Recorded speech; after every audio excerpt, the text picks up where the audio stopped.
That was a very warm introduction, thank you. And thank you for inviting me, thank you for hosting me. This is work in progress. It's a small subject, isn't it? This particular slide is up now and will be up at the end of the talk, and it's the notes for the talk. What you need to know about me to start with is that I'm irritatingly upbeat, irritatingly optimistic, and that informs this talk. But what you also need to know about me is that I come from a family of immigrants and refugees. Both my parents, who came from families of immigrants and refugees escaping various political persecutions and pogroms, had then spent 3 years in a Japanese prisoner of war camp. And I was born to parents that came out of that kind of background, and they were pretty cynical about the human condition. They were realistic about the human condition, so I was brought up in circumstances that were real. And in the middle of all that, I was also having my own experience. From the age of about 4 or 5, I was just going, and it was in the middle of London, this is beautiful. This is beautiful. And it didn't require me to be out in landscape, it just required me to be looking out of the window at the blue sky and thinking, well, that could be the blue of God's eye, couldn't it? Yet at the same time, although I had this, and anybody who's lived with me will know that you can wake me up at 3 o'clock in the morning out of a deep sleep and I'll be in a cheerful mood. But in the middle of all that, because of my parents, because of my background, I also have a realism about the human condition. And I remember, I'm going to show you a photograph now which confused me at the time. This particular image is of a group of monks watching another monk who, in the middle of the Vietnam War, self-immolated, set fire to himself in order to make a political point. It was a very, very famous image. It's too shocking for me to show you the photograph of him actually burning. But this is a reality check on the human condition that caught me very early on, which was how come there was this beauty and wonder to life, and there was this particular approach to religion and spirituality talking about deep compassion, deep connection, and there in the middle of it was this type of a situation. It was very confusing. So my background also includes doing doctoral research into why people go into war singing. Why do they go into war happy? Why are they going into war with music before they may get killed or they may kill? And this image is about human attachment. So here's a lovely woman living in a village, and she has a moment where she has an instinct to be quiet. And she leaves her home with children, she goes and sits by a stream. Shuts her eyes, leans against a tree, and finds the silence self-soothing, easy, beautiful. And she goes there and does it every day and becomes an instinctive, natural meditator. And a friend of hers spots her and goes, "Oh, what's she doing?" And goes and sits beside her and says, "What are you doing?" She says, "Well, I've just found this is really lovely to sit beside a stream and be quiet." And her friend says, "Well, can I do it?" And her friend says, "Yes. Why don't you just lean against a tree and just notice the noises of the river?" And her friend goes, "Oh, that's nice." And then her friend invites another friend to come and do it. And her friend invites another friend, and it builds up. And we have a school of meditation now where you have to sit out in landscape with your back against a tree and listen to the water. But somewhere else on the planet, there's another woman who's suddenly had enough of her children and her family. She needs to take some quiet as well. And she goes out of the house and goes sits somewhere very quiet. And she's tense and she's had enough. And she goes,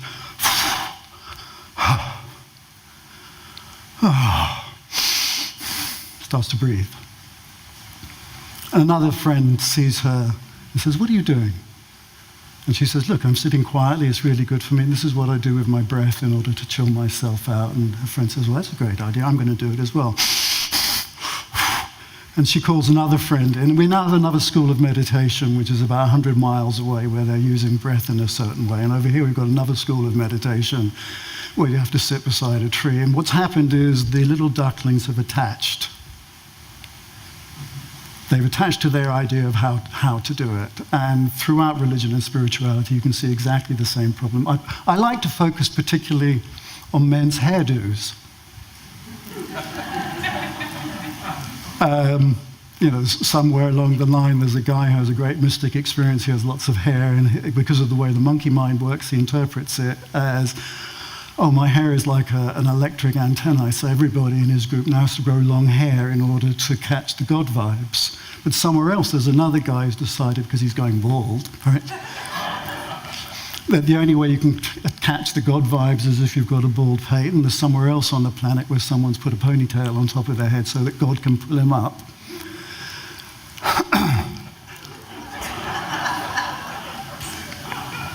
And you have these attachments. And it's the attachments, it's the primal urge to attach to that has created the challenges in religion. And I name this as being a very poignant part of the human condition. Here is the beginning of the optimistic perspective. The World Values Survey, which interviews tens of thousands of people, has shown that when folk, what's happened? It's switched off. In societies where there's social and political control, ignorance, fear, and hunger, fundamentalism grows. In societies where there's education, political freedom, and safety, you get a different approach to spirituality. I'll switch it off again. Which is generalized, diverse, inclusive, expansive, and holistic. Come on. Can you press, this is, now just pause a moment. The good news ignores the temporary crisis we're in, and it puts it in the framework of 10,000 years. Go back 5,000 years, no Christianity, no Buddhism, no Islam, no Hinduism as we know it. We don't know what it's going to look like in several thousand years, but what we do know at the moment is that all the religions that are the global faith communities reflect patriarchal structures. They are mainly men. They have a top CEO, middle management, lower management, oi polloi. Churches, temples are similarly constructed. They can powerfully manipulate the way in which people attach. So when you have the image of the beautiful goose followed by her little goslings, you have the same thing happening in religions, but in a structured way where the power is manipulated to hold the people and move them forward. But when patriarchy starts to deconstruct, when people are educated, when people are psychologically secure, there's a key word, psychologically secure, then things start to shift. Thomas, press the button on the bottom. Can you do it? This is a little video. Can you do it or not? There we go. These are just the changes over the last 15 years.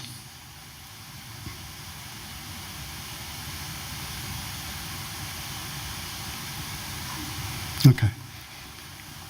Those changes extrapolated forward 100 years, 200 years, 1,000 years, take us back into this. And we immediately have a very clear picture that builds on everything we've been talking about this evening, is if things are cared for, if people feel safe, and people feel safe is part and parcel of being in a safe environment, then they move forward into a space of personal self-management, autonomy, maturity, self-responsibility. This is good news. The challenge for us as a species is to balance out attachment with the usefulness of community. If I am anywhere on this planet and I have got nothing to eat and I'm on the streets, I will go to a temple, a church, a synagogue, a mosque, and I know that I will get some care if I ask for it. So there are huge benefits to community, which traditional faiths nurture. And we have to work out that particular equation. I like it. I like it because it describes the human condition, and it describes how each of us, whether it's the Findhorn community, the Christian community, a wider community of Greens, socialists, we have our attachments. At the same time, we need to be able to individuate out of them and yet use the community as a form of self-nurture and campaigning.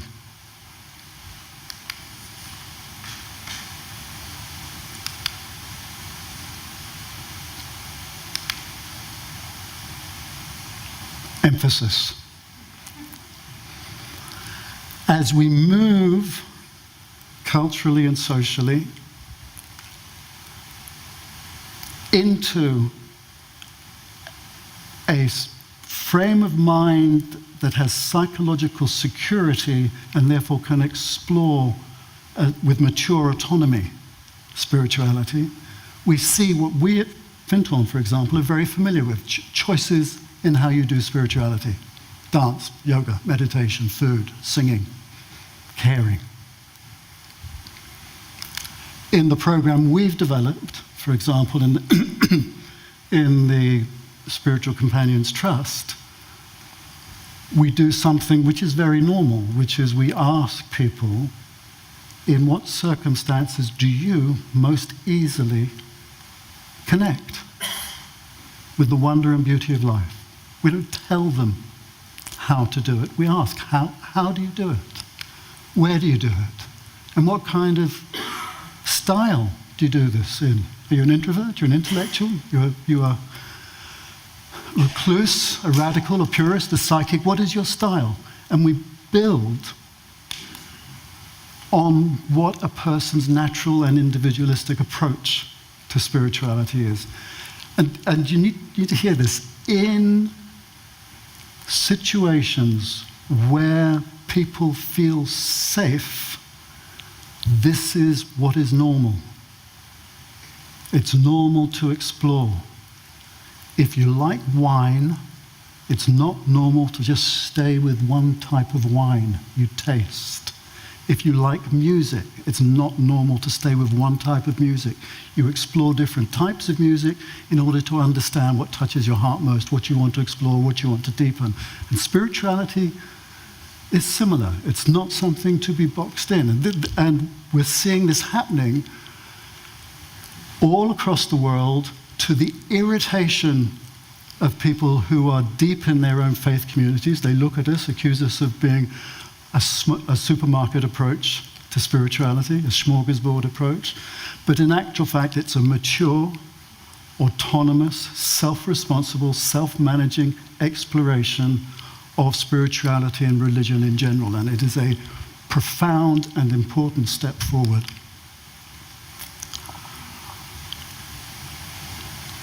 beauty is there. The major criticism that traditional faiths accuse us of, excuse me while I accuse us of, is that we have no roots and we have no ethics. And that accusation comes often and with force and sarcasm and some venom at us. And I would say back to them, one,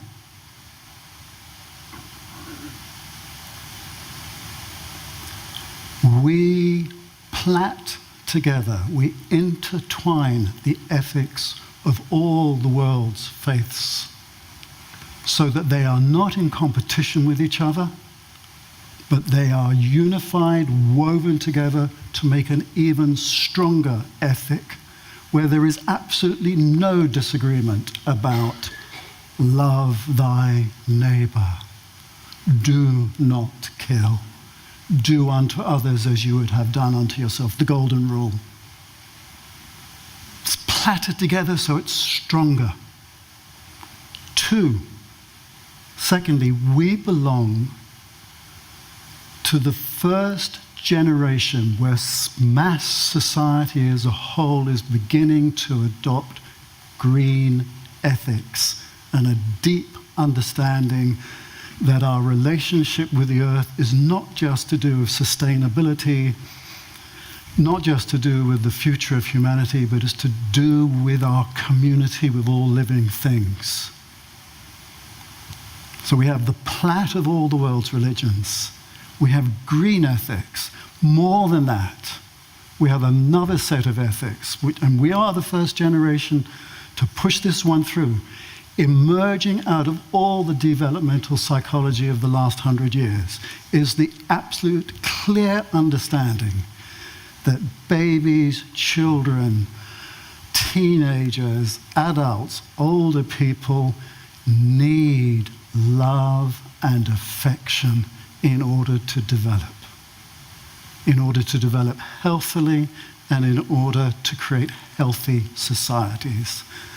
And love and affection is not a sentimental option that religionists or emotionally sensitive people may put forward as a poetic idea, but is a fundamental need in a healthy and balanced society. So you have the plaiting of the ethics of the world religions with the green ethics, which are also to do with love of the green community, and then the explicit psychological insights that come out of what we know that people need in order to develop and create healthy societies. And then fourthly, there is a metaphysical ethic that we know about. And the metaphysical ethic is, you can't get away with a bad vibe. And I say to those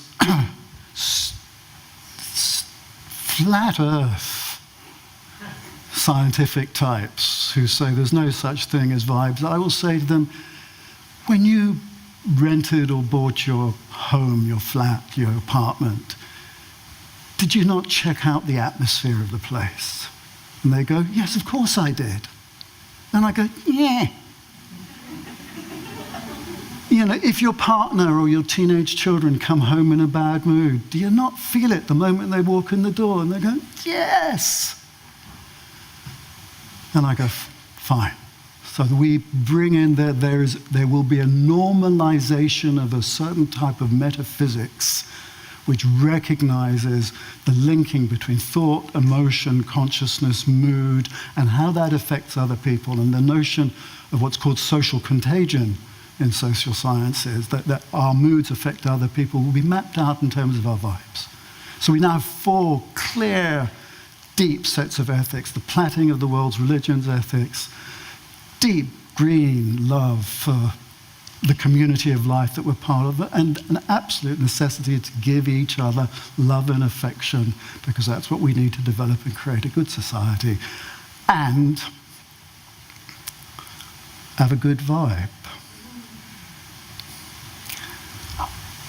All of this, I know, is part and parcel of what people in our community almost take for granted. But you need to realize that it's new, it's cutting edge, and it's the homeopathic taste of why all will be well. All will be very well. So that's me.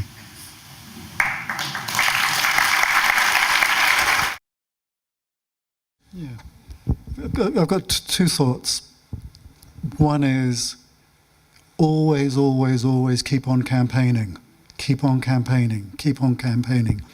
Yet, simultaneously, step back and celebrate the level of debate that's going on, because the apparent disaster is not going on silently. There are huge arguments, there are huge debates, there are huge pushes to get appropriate legislation in. Battles will be lost. Apparently wars occasionally will be lost, but keep on campaigning and keep your eye on the fact that it's a hot subject, and that's to be celebrated. Nobody is going through all this apathetically. And that, for me, is a huge indication that humanity as a whole is waking up to its self-responsibility in relation to its environment. So keep on campaigning, but don't get depressed by the bad news. Because you get depressed by the bad news, you're just going to shovel more shit onto it. You know, the vibe doesn't work. Keep campaigning and hang out with people who've got an eye on the long picture and the fact that it's tough now, but we'll be okay.